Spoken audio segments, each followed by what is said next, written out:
नमस्कार दोस्तों, मेरे YouTube के चैनल में स्वागत है। मैं अश्विनी कुमार अपने YouTube के चैनल में एक बार फिर से बहुत ही रोचक और ऐतिहासिक घटना और एक हिस्ट्रिकल पॉलिटिकल किस्सा है आपके सामने मैं प्रस्तुत करूंगा। लेकिन उसके पहले मैं आप लोगों से साथी आग्रह करूंगा कि आप इस वीडियो को पूरा ज़रूर सुनें और उसके साथ वीडियो सुनें, देखें, उसके बाद अपना एनालिसिस करने ना बहुत ज़रूरी है। क्योंकि जो मैं आज बात बताने वाला हूँ, जिसका राजनीतिक बहुत ज़्यादा किसी क्षेत्र में प्रयोग भी है और किसी क्षेत्र में उसका दुरुपयोग भी किया जाता है। वो बहुत ही राजनीतिकरण मुद्दा का है, जो कि आज़ादी के पूर्व सबसे पहले भारत के दलित नेता जोगिंदर नाथ मंडल, जो जोगिंदर नाथ मंडल था, उन्हीं के हाथ रखने से भारत को डॉक्टर भीमराव अंबेडकर प्राप्त हुए। ये बहुत ही कम लोग जानते होंगे, क्योंकि डॉक्टर भीमराव अंबेडकर जी जिस प्रकार भारत के राजनीति में सक्रिय हुए, उसमें से कहीं न कहीं जोगिंदर नाथ मंडल का बहुत ही विशेष योगदान था। लेकिन वर्तमान स्थिति की जो राजनीतियाँ हैं, वहाँ पर जोगिंदर नाथ मंडल को गद्दार घोषित किया जाता है। लेकिन फिर भी कुछ लोग, जो लोग अम्बेडकरवादी हैं, अम्बेडकर साहब को मानते हैं, वह लोग इस बात को स्पष्ट करते हैं और ये मानते हैं कि अगर भारत को डॉक्टर भीमराव अम्बेडकर मिले, तो वो किसकी वजह से मिले? वह मिले महाप्राण जोगिंदर नाथ मंडल। तो आज मैं इनके कुछ बिंदुओं पर प्रकाश डालूंगा और मैं कोशिश करूंगा कि पूरी बातें आपके सामने प्रस्तुत करूं। तो सबसे पहले मैं ये बताऊंगा कि जोगिंदर नाथ मंडल का जन्म जो था 29 जनवरी 1904 को पश्चिम बंगाल में हुआ था। बंगाल प्रेसिडेंसी ब्रिटिश शासन काल की थी। वो पाकिस्तान के संस्थापक प्रमुखों में से एक थे और वह पाकिस्तान के सबसे पहले श्रम मंत्री भी बने और कानून मंत्री भी बने। लेकिन मैं यही बताऊंगा कि किस प्रकार ये राजनीतिक करियर इनका शुरू हुआ। ये 1937 में स्वतंत्र रूप से सबसे पहले राजनीतिक शुरुआत करते हैं। वहाँ पर कांग्रेस के जो नेता थे उसको चुनाव हराते हैं। उसके बाद वो वहाँ पर प्रतिनिधिमंडल के सदस्य का चुनाव जीतते हैं। उसके बाद 1939-40 तक वह लोग, जोगिंदर नाथ मंडल, राजनीति में बहुत सक्रिय और प्रभावशाली व्यक्ति हो जाते हैं। वो पिछड़ी जात से जोगिंदर नाथ मंडल आते हैं, लेकिन वह पश्चिम बंगाल की पिछड़ी जातियाँ एवं दलित जातियों के जो हिंदुओं की उच्च जातियों के शोषण नीतियों से बहुत परेशान थे। उसी वक्त कांग्रेस से उनका भी कुछ मोह भंग हो जाता है और उनको कांग्रेस टीम से उनका तालमेल नहीं बैठता, जिससे कांग्रेस से उनको बाहर निकाल दिया जाता है। जब कांग्रेस से उनको बाहर निकाल दिया जाता है तो उनको ऐसा लगता है कि जिस प्रकार हिंदू जातियों के उच्च वर्गीय लोग पिछड़े एवं दलित लोग समाज के लोगों के साथ जो व्यवहार करते हैं, उससे समाज का उद्धार होने वाला नहीं है। उसी बीच उनको मुस्लिम लीग में समर्थन मिलता है और अली जिन्ना उनको अपनी पार्टी का बहुत ही विश्वसनीय नेता बनाते हैं और बहुत ही अपना जिम्मेदार व्यक्ति साबित करते हैं। मुस्लिम लीग के साथ मिलकर के वह पूर्वी पूर्वी भारत में पश्चिम बंगाल की क्षेत्र का राजनीतिकरण करते हैं। जब पाकिस्तान के बंटवारे की बात होती है तो जोगिंदर नाथ मंडल मुस्लिम लीग का समर्थन करते हैं। तो दोस्तों, ये समझने की बहुत ही अंत तक वीडियो देखिए कि किस प्रकार जोगिंदर नाथ मंडल अपने दिमाग का प्रयोग करते हैं, फिर उनके साथ किस प्रकार षड्यंत्र किया जाता है, फिर आज उनका किस प्रकार राजनीतिकरण में प्रयोग किया जाता है। जोगिंदर नाथ मंडल अगर मुस्लिम लीग से जुड़े थे, मुस्लिम लीग से इसलिए जुड़े थे कि हिंदू जो थे, भारत के हिंदू जाति के उच्च वर्गीय लोग दलित शोषित वर्गों का बहुत ही शोषण करते थे, जिससे उनको ऐसा लगता था कि हमको हिंदू होने के बावजूद भी इस समाज का कुछ कल्याण होने वाला नहीं है। उसके साथ साथ बंगाल में मुस्लिम जो समाज था उसकी भी लगभग लगभग कुछ वैसे ही स्थिति है, जिसको उन्होंने दलित मुस्लिम एकता स्थापित करने की कोशिश की और उस कोशिश को उन्होंने मुस्लिम लीग के साथ जुड़ करके कामयाब करने की पूरी अहम भूमिका निभाई। और बात यहाँ तक बढ़ गई कि जब यह मामला आ गया भारत और पाकिस्तान के बंटवारे का, तो यह भी कहा जा सकता है कि मुस्लिम लीग की भी ज़रूरत थी जोगिंदरनाथ मंडल को अपने पक्ष में लेने के लिए, जिससे कि पाकिस्तान को अधिक भूभाग प्राप्त किया जा सके, जिससे नक्शा में पाकिस्तान को अधिक दर्शाया जा सके। यह पाकिस्तान की चाल कही जा सकती है, लेकिन जोगिंदरनाथ मंडल जी की जो अपनी व्यक्तिगत विचारधारा थी, वह विचारधारा थी कि सामाजिक उत्थान होना चाहिए, समता समानता का अधिकार प्राप्त होना चाहिए। इसी के चलते उन्होंने मुस्लिम लीग का समर्थन करते हुए सक्रिय रहे, और जब बंटवारे की बात आई तो उनको ऐसा लगा कि दलित मुस्लिम एकता को स्थापित करते हुए हम दलितों को हिंदुओं की उच्च समाज से शोषण से बचा सकते हैं। इसी के चलते उन्होंने पाकिस्तान जाने का फैसला लिया, और जब वहाँ पाकिस्तान चले जाते हैं उसके बाद अली जिन्ना के रहते तो कुछ वैसी घटनाएं नहीं होती हैं, लेकिन जिसे अली जिन्ना की मृत्यु होती है उसके बाद जो वहाँ पर घटना घटती है, वह घटना इतनी बुरी घटती है कि आज उसका यदि इतिहास में पढ़ा जाता है तो आंखों से आंसू आ जाते हैं। और वो जो घटना घटी उसका कहीं न कहीं राजनीतिकरण भारत में इस प्रकार से होता है कि आरएसएस और बीजेपी इस बात में तुल जाती है कि दलित मुस्लिम एकता कभी स्थापित नहीं हो सकती है। उसके बाद इसका ध्रुवीकरण किया जाता है। तो जब वहाँ पर जिन्ना की मृत्यु हो जाती है, फिर पूर्वी पाकिस्तान जो वर्तमान में बांग्लादेश है, वहाँ पर 1950 के लगभग लाखों हिंदू दलितों को हत्याएं कर दी जाती हैं, जिंदा जला दिया जाता है, घरों में आग लगा दी जाती है, महिलाओं के साथ लड़कियों के साथ बलात्कार किया जाता है, जिससे जिन्ना इस परिस्थितियों को परेशान होकर के वो तत्कालीन प्रधानमंत्री लियाकत अली को त्याग पत्र दे देते हैं, और त्याग पत्र में अपना यह कारण देते हैं कि मैं इस व्यवस्था से बहुत परेशान हूं और मैं इनकी रक्षा नहीं कर सकता, जिससे उनकी हिंदू होने के नाते उनके राष्ट्रवाद पर भी पाकिस्तान संदेह करता है, जिससे उनको बहुत आघात होता है कि पाकिस्तान के साथ उन्होंने जिस विश्वास के साथ जुड़े थे सामाजिक उत्थान के लिए, शायद उनको धोखा दिया पाकिस्तान ने। निसंदेह हम कह सकते हैं कि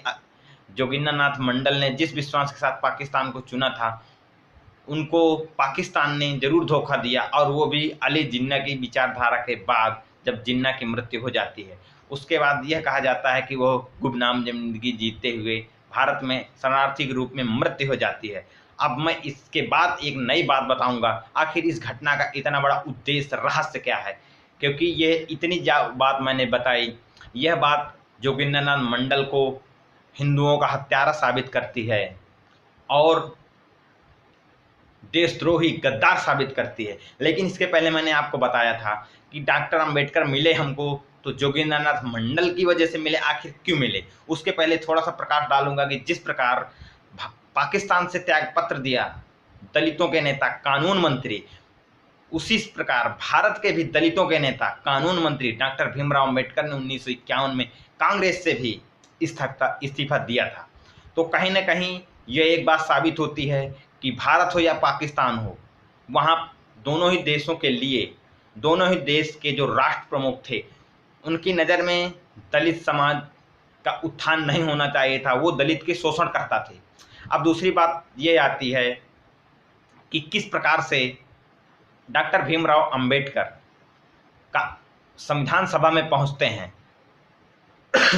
जब बम्बई प्रेसिडेंसी से डॉक्टर भीमराव अंबेडकर चुनाव हार जाते हैं, तो डॉक्टर जोगिंदरनाथ मंडल को यह बात जब जानकारी प्राप्त होती है, और उधर कांग्रेस एंड कंपनी उसके साथ सरदार वल्लभ भाई पटेल जब इस बात की पुष्टि करते हैं कि हम डॉक्टर भीमराव अंबेडकर को संविधान सभा की दरवाजे तो दूर खिड़कियां भी बंद रहेंगी। जब इस बात से चुनौती देते हुए डॉक्टर भीमराव अंबेडकर को यह कहा जाता है कि कांग्रेस के साथ साथ सरदार वल्लभ भाई पटेल यह कोई भी नहीं चाहते थे, उच्च वर्गीय भारत का कोई भी उच्च वर्ग समाज का नहीं चाहते थे कि डॉक्टर भीमराव अंबेडकर संविधान सभा के जो कमेटी हैं उसका मेंबर बने।